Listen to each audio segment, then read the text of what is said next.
기도하고 시작하도록 하겠습니다.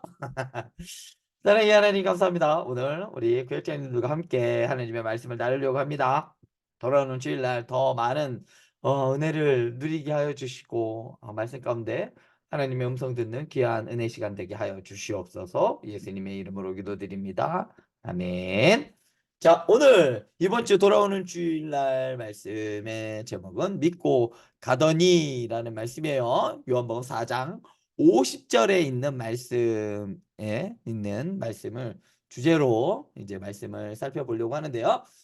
본문 말씀 요한복음 4장 46절부터 53절 말씀 우리 김순남 권사님 우리 읽어주시면 좋겠습니다. 요한복음 4장 46절부터 53절까지 한번 네, 읽어주세요. 읽겠습니다. 54절까지 읽어주세요. 예, 네. 네, 예수께서 다시 갈릴리 가나에 이르시니 전에 물로 포도주를 만드신 곳이라. 왕의 신하가 있어 그의 아들이 갑버나움에서 병들었더니 그가 예수께서 유대로부터 갈릴리로 오셨다는 것을 듣고 가서 청하되 내려오셔서 내 아들의 병을 고쳐 주소서 하니 그가 거의 죽게 되었음이라. 예수께서 이르시되 너희는 표적과 기사를 보지 못하면 도무지 믿지 아니하리라. 신하가 이르되 주여 내 아이가 죽기 전에 내려오소서. 예수께서 이르시되 가라 내 아들이 살아있다 하시니 그 사람이 예수께서 하신 말씀을 믿고 가더니 내려가는 길에서 그 종들이 오다가 만나서 아이가 살아있다 하거늘 그 낫기 시작한 때를 물은즉 어제 7시에 열기가 떨어졌나이다 하는지라. 그의 아버지가 예수께서 내 아들이 살아있다 말씀하신 그때인 줄 알고 자기와 그 온 집안이 다 믿으니라. 이것은 예수께서 유대에서 갈릴리로 오신 후에 행하신 두 번째 표적이니라. 아멘. 아멘. 자, 이게 두 번째 표적이면 첫 번째 표적은 뭐죠? 첫 번째 할랄라 표적은 물이 포도주 된 거. 물로 포도주를 그렇죠. 만든 어디에서 행하신? 갈릴리 가나. 그렇죠. 갈릴리 지역.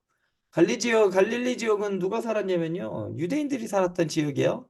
예수님께서 갈릴리 이 지역에서 행하신 두 번째 표적이라고 얘기하셨어요. 첫 번째는 뭐라고요? 물이 포도주로 바뀌었던 가나 혼인잔치의 표적. 그리고 이것이 두 번째 표적이에요. 이게 두 번째 표적이라고 딱 이야기하신 이유가 있어요. 첫 번째 표적과 두 번째 표적 이 사이에 있는 내용들이 다 연관되어 있다는 거예요. 우리가 계속 제가 여기서 이제 구역장님들하고 함께 나눌 때 항상 말씀이 앞에 있는 것과 뒤에 있는 것과 계속 연결이 되어 있어요. 밀접하게 연관이 되어 있습니다. 특별히 이 요한이라는 사람은요. 요한복음을 시간의 순서대로 쓰지를 않았어요. 근데 지금 뭐 여기에서는 시간이 되게 중요하게 생각해서 시간의 배열대로 한 것도 있지만 이게 처음부터 끝까지 이게 시간 순서대로 배열된 게 아니라 사건 중심으로 요한이 이것은 되게 중요하다라고 생각했던 것들을 임의적으로 순서를 배열을 했어요. 재배열을 해놓은 거예요. 그러니까 여기에는 분명한 요한의 의도가 들어가 있는 거예요. 요한복음 쓴 목적에 부합하게끔 이 내용들을 재배열을 한 겁니다. 그래서 우리 이 요한복음을 사복음서에는 들어가지만 공관복음이라고 말하지는 않죠. 공간복음이라는 말은요, 시간의 순서대로 같은 공간 안에서 이루어졌던 일들을 시간 순서대로 배열한 거예요. 그러니까 마태, 마가, 누가 요 세 책은 시간의 순서대로 정리가 되어 있어요. 그런데 요한복음은 그렇지 않습니다. 사건 순서대로 되어 있는 것이 아니라 저자에 의해서 임의적으로 기록이 되어 있다는 거, 이것을 요한복음을 보실 때 알고 미리 아시고 보시면 좋습니다. 자, 오늘 말씀, 본문 말씀은 46절부터 53절이지만요. 앞에 이 뭐 보통 성경에 보면 단락단락이 끊어져 있어요. 어디서부터 끊어져 있냐면 원래 43절부터 54절까지 끊겨져 있습니다. 왜냐하면 이게 하나로 묶여 있기 때문이에요. 뭐냐면 이 단락이 이 앞에 단락과 연관되어 있다라는 것을 보여주기 위해서예요. 그래서 이 단락의 대주제는 뭐냐면요. 왕의 신하의 아들을 예수님께서 고치시는 장면이에요. 자, 그것을 염두에 두고 우리 한번 살펴보면 좋겠는데요. 지난주에 우리 혹시 설교의 제목이 무엇인지 기억하시는 분 계실까요?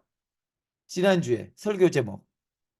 물동이를 버려두고 그쵸? 어떻게 음, 했다요? 음, 따라 물동이를 버려두고 따랐다. 버려두고 가다 어디 물동이를 있었죠? 버려두고 성 안으로 들어가서 물동이를 버려두고라는 예, 제목이었어요. 예, 그죠? 물동이를 버려두고 간 내용은 누구와 만난 이야기죠? 사마리아 수가성에 있는 여인과 만난 이야기예요. 그리고 오늘 43절에 보면 이틀이 지났다라고 이야기를 하는데 뭐라고 나오냐면요. 여기서 이 이틀이 지났는데 어떤 이틀이 지났냐면요. 예수님께서 이 수가성의 지역에서 이틀간 머무신 거예요. 이틀이 지난 후에 예수께서 거기를 떠났다라는 말은요, 수가성을 떠나신 거예요. 예, 앞에 내용이랑 연결이 돼요.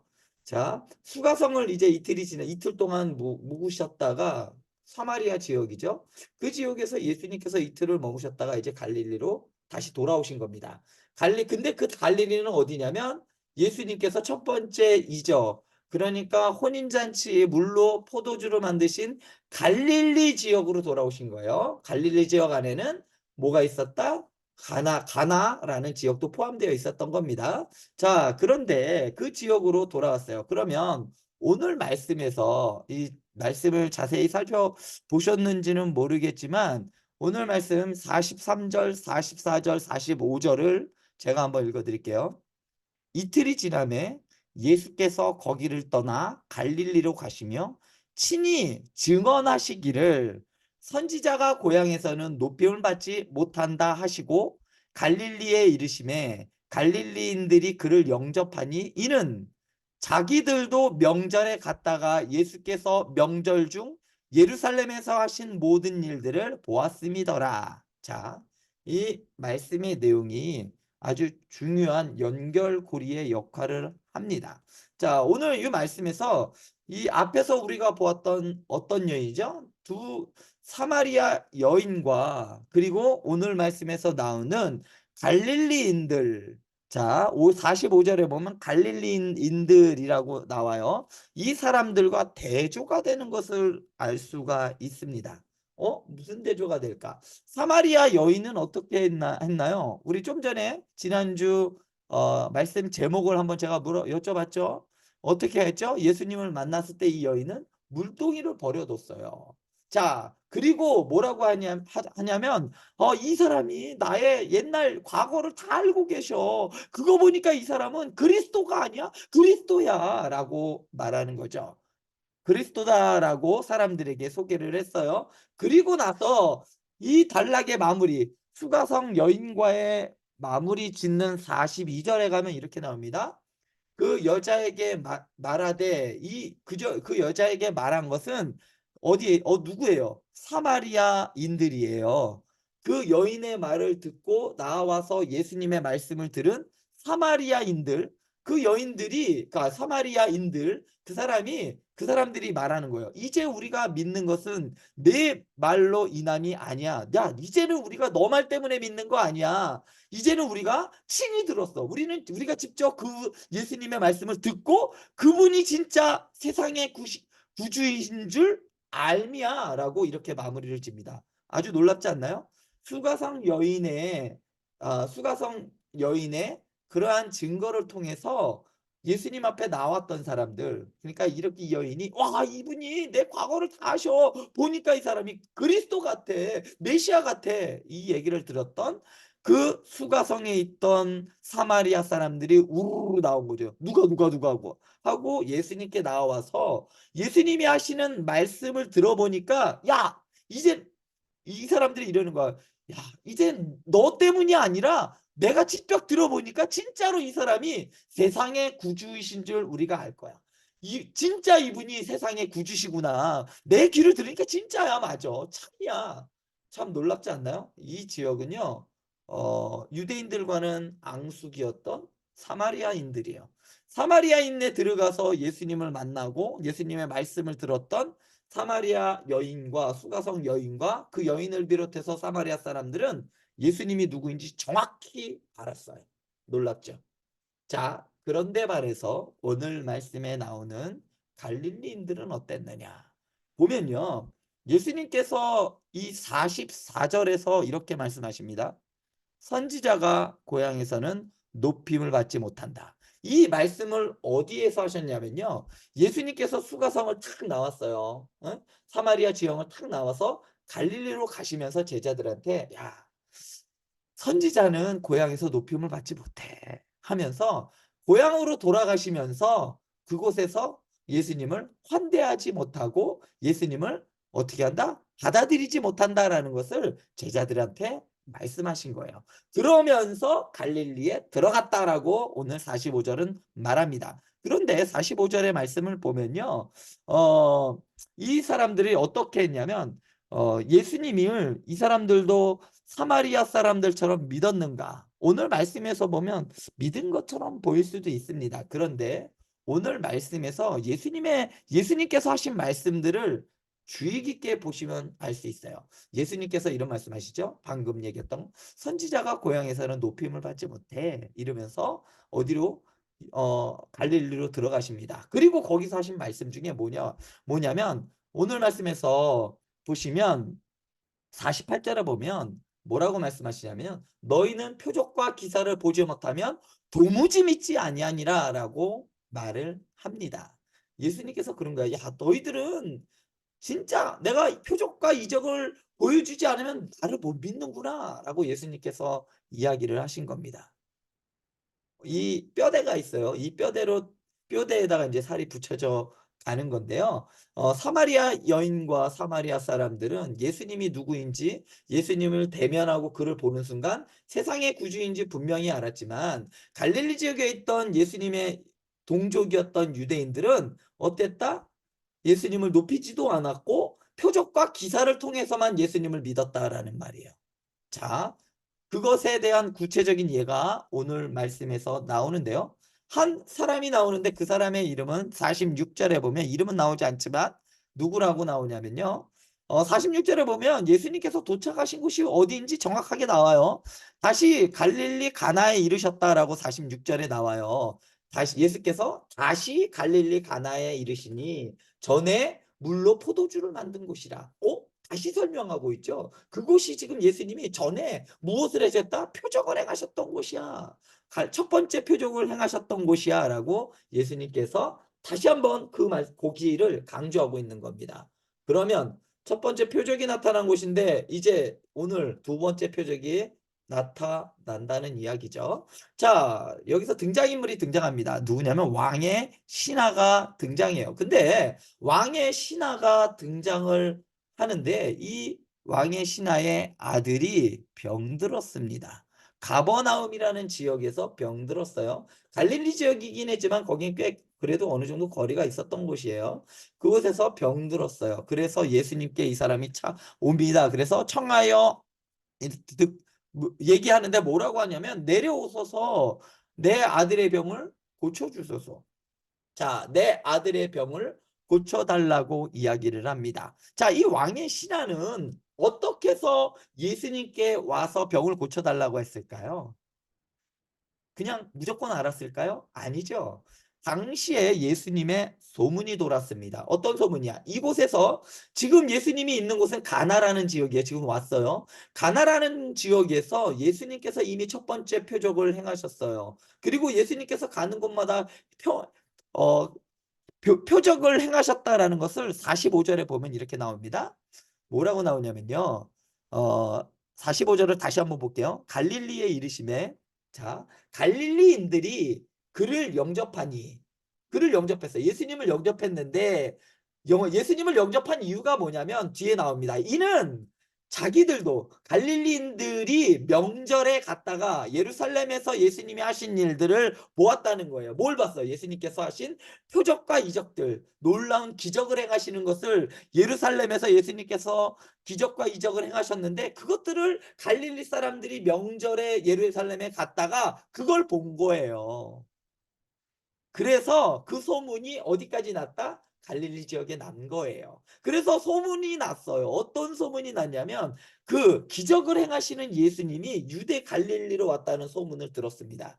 그 예수님이 기적을 행하셨어요. 물로 포도주로 만드시는 기적을 행하시는 그런 분이, 놀라운 기적을 행하시는 분이 왔어요. 그러자 이 왕의 신하가 간 거예요. 기적을 행하시는 분이기 때문에 간 겁니다. 뭐라고요? 그래서 가서 어떻게 하면 청하였다는 거죠. 청하였다라는 말은요, 그냥 한번 저기요, 이것 좀 들어주세요. 우리 아이를 한번 고쳐주세요라고 말하지 않습니다. 절박한 부모는요, 아이가 많이 아프거나 정말 생사를 넘나드는 위기에 있는 자녀를 가진 부모는요, 한 번 얘기하지 않아요. 의사 선생님들 찾아가서요, 몇 번을 부탁을 하고 사정을 합니다. 여기서 말하는 이 청와대라는 말은요, 반복적으로 지속적으로 계속하는 이야기를 말해요.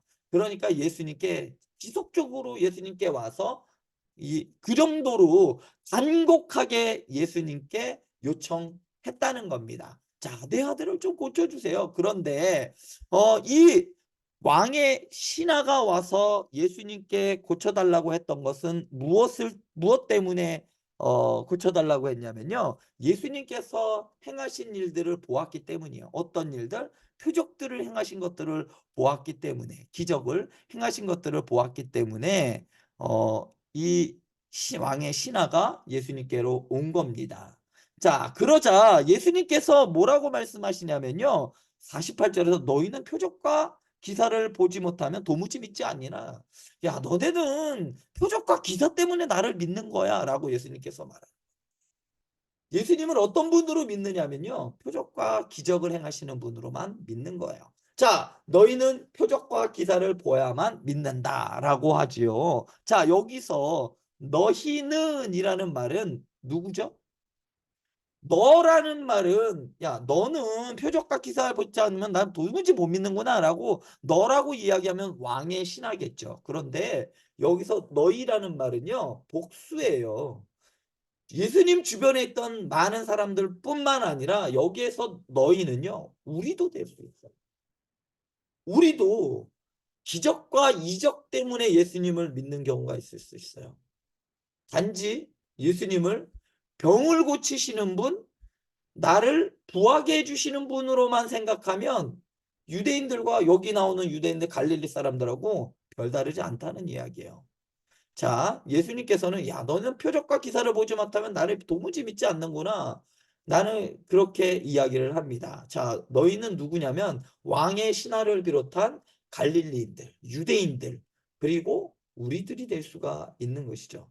자, 근데 여기서 표적과 기사라는 것은요, 표적과 기사를 통해서 예수님께서 많은 사람들을 하나님의 복음을 전하는 데 사용을 했습니다. 그런데 예수님께서 목적이, 단순히 이 땅에 오신 목적이 표적과 기사를 행하시기 위해서 예수님께서 오셨을까요?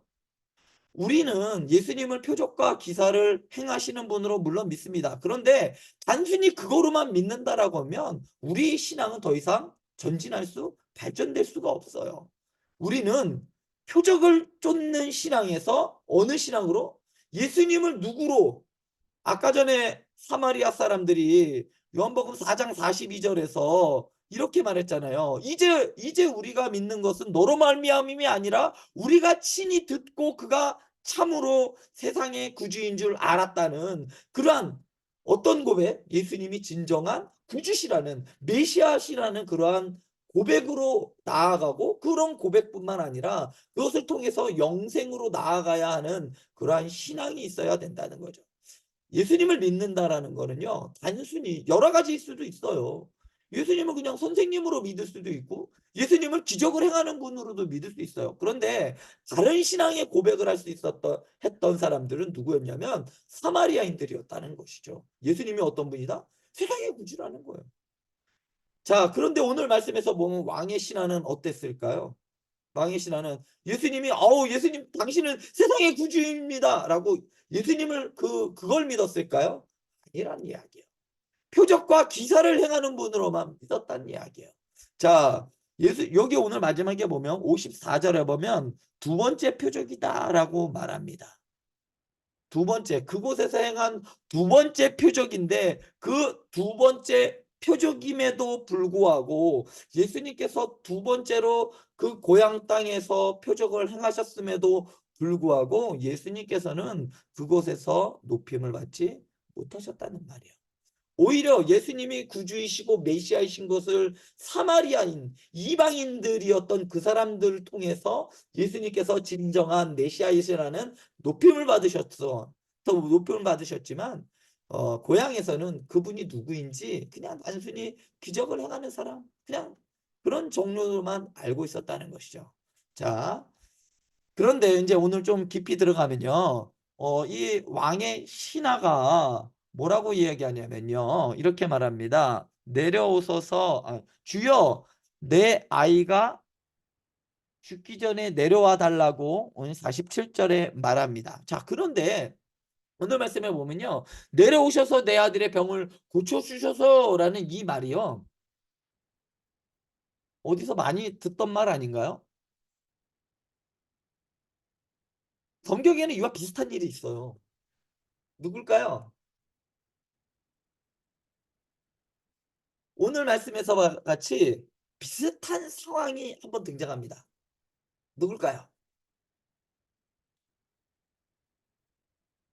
한번 생각해 보세요. 누굴까요? 아이의 병을 고쳐달라고 예수님께 찾아와요. 그런 사람이 있습니다. 왕의 신하였어요. 물론 왕의 신하입니다. 왕의 신하이면서도 예수님께 나와서 고쳐달라는 사람이 한 명 있습니다. 누굴까요? 직분이 있어요. 바로 백부장입니다. 아시죠? 백부장의 믿음. 자, 그 백부장의 믿음과 오늘 말씀에서 왕의 신하의 차이가 있어요. 자, 백부장과 오늘 말씀에서 나오는 왕의 신하와의 차이가 무엇이냐면요. 백부장은요. 먼저 백부장은 어떠냐? 마태복음 8장과 누가복음 7장에 나타나요. 자, 마태복음 8장에서는 하인이 중풍에 걸리게 됩니다. 그래서 그 하인을 위해서 백부장이 예수님께 나와서 좀 고쳐주세요라고 말씀합니다. 그리고 또 누가복음 7장에 보면요. 자기 하인이 거반 죽게 되었다. 병들어 죽게 되었다라고 해요.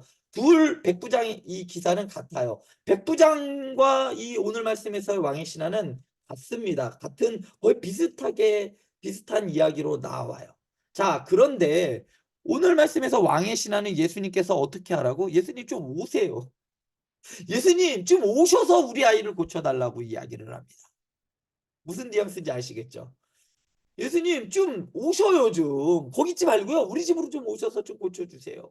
당신이 그렇게 용하다고 하면 좀 오셔서 고쳐주십시오라고 이야기를 합니다. 그런데요. 백부장은 어떨까요? 마태복음 8장 8절을 보면요. 이렇게 나옵니다. 예수님께 이렇게요. 내 집에 오심을 감당하지 못하겠사오니 말씀으로만 하옵소서. 그리하면 내 하인이 낫겠나이다. 뉘앙스가 다르죠. 자, 왕의 신하와 이 백부장과는 이 믿음의 차이가 다릅니다. 다른 종류의 믿음이에요. 이 왕의 신하는 예수님이 그냥 뭐 하는 분? 병 낫게 하는 분으로만 믿었지만 백부장은요. 그 이상을 행하시는 분으로 믿었던 거예요. 그냥 오시지 않아도 모든 것의 주관자이고 만물의 주권자이신 그 하나님께서 그냥 말씀만 하면 된다는 거예요. 왜요? 말씀으로 하나님께서 천지를 창조하셨던 그 분이기 때문에 말씀만 하시면 다 된다라는 그런 믿음이 있었던 거죠. 그래서 이 왕의 신하와 백부장과는 이 믿음의 질적으로 다릅니다. 자, 이렇게 얘기했을 때 예수님께서 뭐라고 말씀하시냐면요. 야, 네 아들이 살아있어. 50절에서 예수께서 이르시되 가라. 네 아들이 살아있다. 자, 예수님께 이 왕의 신하가 두 번 막 졸라요. 청하되 내려오셔서 내 아들을 고쳐주소서라고 47절에서 말하고 또 49절에서 또 한 번 조릅니다. 신하가 이르되 주여 내 아이가 죽기 전에 내려오소서. 좀 내려오시라고요 좀 이런 얘기예요. 예수님께 엄청 달달 볶는 거죠. 그런데 자, 이러한 졸음에 대해서 예수님께서 뭐라고 얘기하시냐면 내 아들이 살아있다라고 말씀하세요. 이 왕의 신하는 두 번이나 조르지만 예수님께서는 세 번에 걸쳐서 50절과 51절, 53절에 걸쳐서 내 아들이 살아있다라고 말합니다. 예수님께서 죽어가는 사람들에게 예수님께서 내 아들이 살아있어 라고 선언을 하시죠. 자, 예수님께서는 어떤 분이시냐면 요한복음에 보면요. 요한복음에서 우리가 시작할 때 예수님은 무엇이다? 예수님께서는 생명의 빛이다라고 이야기를 했어요. 그 생명의 빛이 어떤 분이시다? 예수님께서는 바로 생명을 주시는 분이라는 의미예요. 그렇기 때문에 내 아들이 살아있다. 생명을 주실 수도 있는 분이라는 걸 분명히 알려주는 거죠. 그러자 그 즉시 나왔어요. 아들이. 그런데 그 이야기를 듣고 이제 내려가는 거예요. 자기 집으로 가는 길에 예수님이 야 이제 내 아들이 낳았으니까 좀 가. 내 아들이 낳았어라고 얘기를 하자 그래요? 그러면서 이제 슬슬 갑니다. 가면서 종을 만나요. 근데 종을 만났는데 종이 저기요 아들이 살아났어요라고 이야기를 합니다. 그랬더니 이 왕의 신하가 그래? 야 그럼 언제부터 나온 거야 도대체? 52절에 보면 낳기 시작한 때를 묻습니다. 왜 물을까요? 낳기 시작한 때를 묻습니다. 왜 물을까요?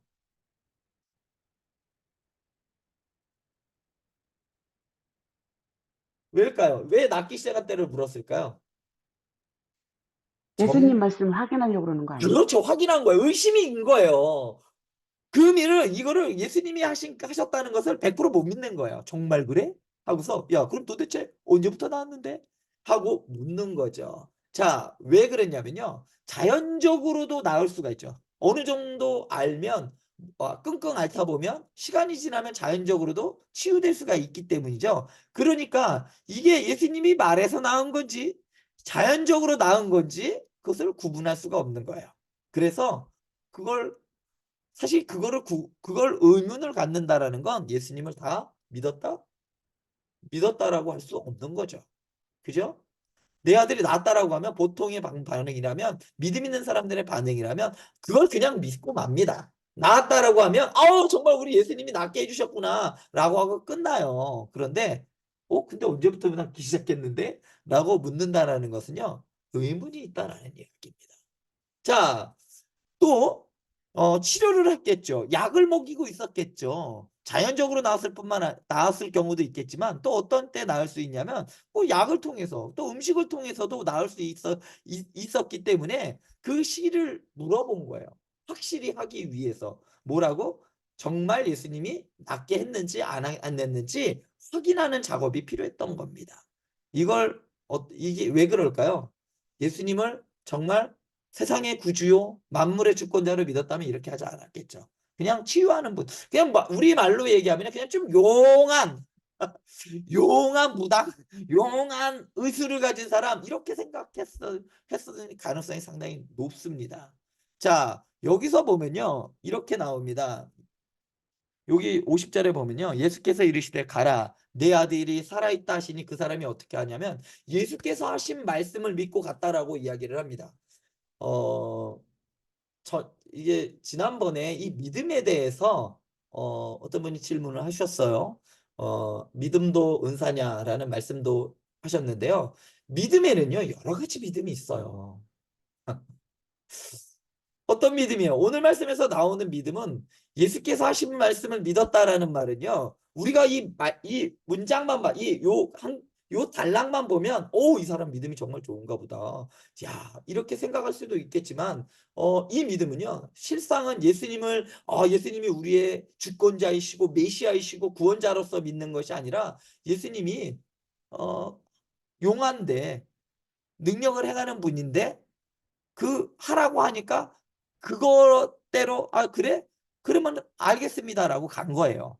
그것을 이렇게 예수께서 하신 말씀을 믿고 갔다라는 거예요. 그것에 대해서 예수님을 하면 말씀대로 하면 이 예수님이 나의 생명의 주권자라서 이런 일들이 일어날 거라는 확신 때문에 간 게 아니라 일반적인 사람들보단 뛰어나다고 하니까 병을 고쳐주는 이적도 45절에 보면 예수님께서 예루살렘에서 행하신 일들 그러한 일들을 보았다는 사람들이 많으니까 그래요? 그럼 내가 가볼게요. 이걸 믿음이라고 한 거예요. 그걸 우리는 그렇죠? 그걸 믿음이라고 할 수 있는 거죠. 왜냐하면 우리가 병원에 가서 의사 선생님들이 우리에게 처방을 내려줘요. 처방을 내려주면 우리가 그 약을 약국 가서 처방 받아서 그 약을 먹습니다. 왜 먹어요?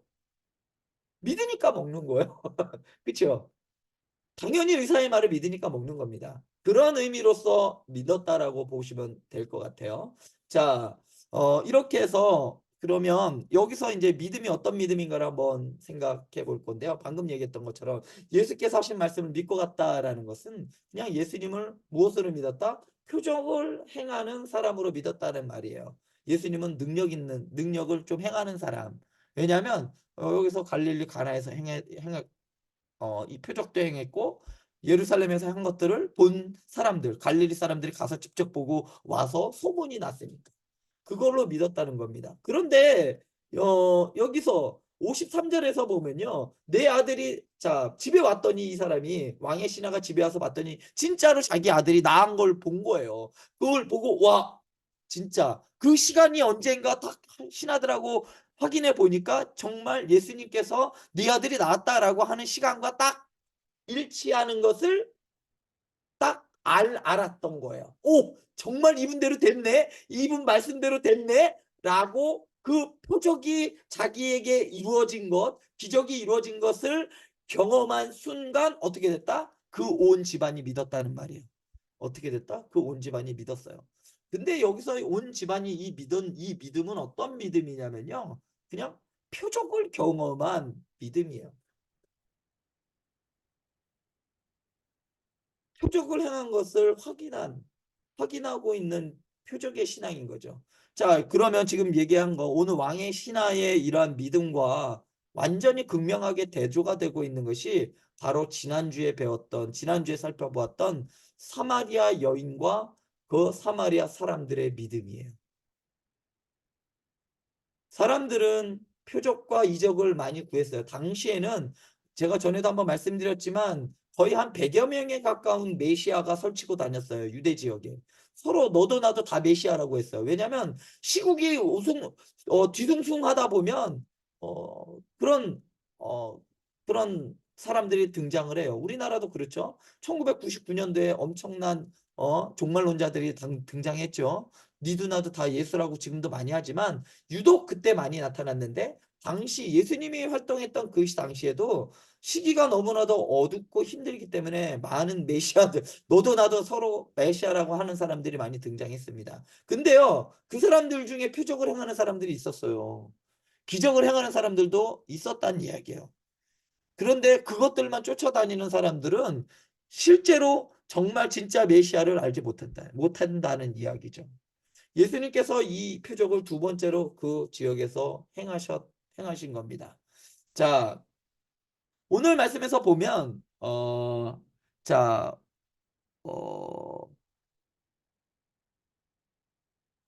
다 온 집안이 예수께서 갈릴리로 오신 후에 두 번째로 표적이다. 자, 오늘 말씀에서 보면요. 예수님께서 그 땅에 오셨지만 어떻게 했다? 영접하지 아니했다라는 말씀이 있어요. 자, 보면 요한복음 1장 11절에 보면요. 자기 땅에 오매 자기 백성이 영접하지 아니하였다라고 우리가 지난번에 살펴봤어요. 요한복음 1장 11절에 보면요. 그런데 요한복음 1장 11절에 보면 자기 땅에 오매 자기 백성이 영접하지 아니하였으나 영접하는 자 곧 그 이름을 믿는 자들에게는 하나님의 자녀가 되는 권세를 주셨다. 우리는 이 앞에 있는 말을 잘 모르죠. 영접하는 자, 곧 그 이름을 믿는 자들에게는 하나님의 자녀가 되는 권세를 주셨으니 라는 요 앞에만 뒤에 말만 기억하지만 더 슬픈 이야기는요. 그 앞에 자기 땅에 오셨지만 자기 백성이 영접하지 않았어. 그러나 영접하는 자, 그 이름을 믿는 자들에게 하나님의 자녀가 되는 권세를 주셨다라고 얘기하시는 겁니다. 사람들이 영접하지 않았어요. 그죠? 그런데 오늘 말씀에서도 예수님을 메시아로 영접하지 않습니다. 자, 요한복음 어디까지 나타나냐면 요한복음 4장 48절 오늘 말씀에서 나오는 말씀. 자, 너희는 표적과 기사를 보지 못하면 도무지 믿지 아니하리라. 요한복음 1장 11절에 이 말씀 있죠. 자기 땅에 오매 백성이 영접하지 않았다는 이 말씀과 요한복음 4장 48절에서 나오는 너희는 표적과 기사를 보지 못하면 도무지 믿지 아니하니라. 예수님이 오셨지만 믿지 않는다라는 이 두 문장이요. 이 두 절이요. 이 앞에 있는 것들을 이렇게 감싸고 있어요. 왜냐면요. 강조하기 위해서. 자, 하나님의 백성들, 유대인들은 하나님을 섬기지 못했지만 예수님을 믿지 못하고 영접하지 못했지만 어떤 사람들이 영접했다? 그 가운데 있는 누구? 수가성 여인과 사마리아인들이 영접했다는 말이에요. 어떤 사람들, 유대인들의 혈통으로 나는 것이 아니라 예수님을 믿고 그가 참 구세주인지 믿는 자들에게 하나님의 자녀가 되는 권세가 주어졌다는 말씀이 바로 요한복음 1장부터 4장까지 마무리 짓는 이 가운데 있는 지난주에 보았던 말씀이 꽉 맞물려 있어요. 엄청 중요한 이야기죠. 자, 이렇게 보면 지난주에 살펴봤던 수가성 여인과 나눴던 예수님의 말씀과 말씀뿐만 아니라 오늘 이제 이번 주에 살펴볼 말씀 우리 한번 이렇게 비교를 해 보시면서 설교를 들으시고 말씀을 살펴보시면 참 좋을 것 같습니다. 자, 한번 제가 마지막으로 이제 또 한번 정리를 하자면요. 이렇습니다. 자, 진정한 믿음은 예수님이 세상의 구주인 것을 믿는 것입니다. 예수님이 능력을 행하는 사람이 아니라 내 삶을 나아지게 윤택하게 해주시는 분이 아니라 내 기도를 들어주시는 분이 아니라요. 본질적으로 더 중요한 믿음은요. 예수님이 이 땅에 구주인 것을 믿는 겁니다. 이게 우리 신앙의 우리 믿음의 핵심이어야 되는 거죠. 자, 이 핵심을 깨달았던 사람들이 수가성 여인과 사마리아인들이었고, 이것을 알지 못했고, 그냥 능력과 기적을 행하는 기적을 행하니까 그 기적을 보기 위해서 쫓아다녔던 그런 믿음은, 이제 우리 예수님께서 기대하셨던 믿음이 아니었던 거죠. 자, 물론, 오늘 이제 왕의 신하의 믿음도 예, 맞아요. 그런 믿음도 하나님께서는 긍휼히 여겨주시고 고쳐주십니다.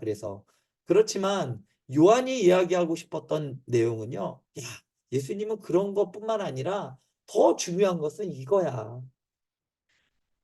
그 당시 로마 시대에 있던 그 이스라엘 공동체, 기독교, 예수 믿는 그 공동체에서 예수님은 정말 세상의 구주야. 정말 이분이 세상의 구원자야 라는 것을 각인시켜주기 위해서, 알려주기 위해서 이 요한복음을 썼다는 것을 이 말씀을 통해서 알 수가 있습니다. 자, 성경을 읽으시다가요. 혹시 또 궁금한 점 있으시면 얘기해 주시면 참 좋겠습니다. 자, 그럼 문제로 들어가도록 하겠습니다. 자, 오늘 말씀에서 왕의 신하가 예수님을 찾아온 이유는 무엇인가요? 예수님께 나왔어요. 왕의 신하가. 왜 왔을까요? 아들이 병에 걸려 거의 죽게 되었기 때문에 라고 나와요. 자, 47절에 나옵니다. 자, 2번 문제. 왕의 신하의 아들이 고침받은 이유는 무엇인가요? 왕의 신하가 고침을 받았어요. 왜 고침받았을까요? 예수님께서 하신 말씀을 믿고 갔기 때문에. 그렇죠. 예수님이 하신 말씀, 예수님이 누구인지는 본질적으로 알지 못하지만 그분의 말씀대로 하면 낫는다라는 그런 믿음이 있었기 때문에 그 믿음이 있었기 때문에 고쳐주셨다는 거죠. 그런데 거기 수준 말고 좀 더 우리는 더 예수님은 기적을 행하시는 분 이상 우리의 구주이시고 구세주라는 거기까지 우리의 믿음이 나아갔으면 좋겠습니다. 또 3번 이것은 이제 보면 54절에 보면요. 이것은 예수께서 유대에서 갈릴리로 오신 후에 행하신 두 번째 표적입니다. 그렇다면 첫 번째 표적은 무엇인가요? 아까 전에 제가 한번 질문했죠. 가나 혼인잔치의 표적입니다. 이렇게 요한은 표적을 이렇게 이야기를 해요. 표적이 계속 나옵니다. 5가지, 7가지의 표적들이 나와요. 그런데 예수님께서는 표적을 행하시는 분이십니다. 그런데 그냥 그걸로만 예수님은 표적을 행하시는 분입니다라고 해서 그것만 믿고 쫓아가면 진정한 믿음이 될 수가 없어요. 믿음의 성장이 될 수 없다는 거죠. 우리의 믿음이 더 크게 자라나기 위해서는 예수님께서는 표적을 행하시고 모든 것들을 행하실 수 있는 만물의 주권자이시고 우리의 구세주야라고 하면서 거기까지 나아가야 했으면 좋겠습니다. 오늘 말씀이 꽤 길어졌는데요. 죄송합니다. 자, 더 자세한 것들은요, 궁금하신 것들은 질문으로 나중에 받도록 하겠습니다. 기도하고 마치겠습니다. 사랑과 자비가 많으신 하나님 아버지, 오늘 왕의 신하의 믿음에 대해서 살펴보았습니다. 우리 행복한 교회 성도님들과 우리 구역장님들의 믿음이 단순히 예수님께서 나에게 기적을 그리고 이적을 행하는 분뿐만 아니라 그것을 넘어서 하나님의 아들이시고 나의 주권자이시고 나의 구원자이심을 믿는 믿음에까지 자라날 수 있도록 주님 은혜 베풀어 주시옵소서. 예수님의 이름으로 기도드립니다. 아멘. 늦게 끝나서 너무 죄송합니다. 수고하셨습니다. 수고하셨습니다. 수고하셨습니다. 네.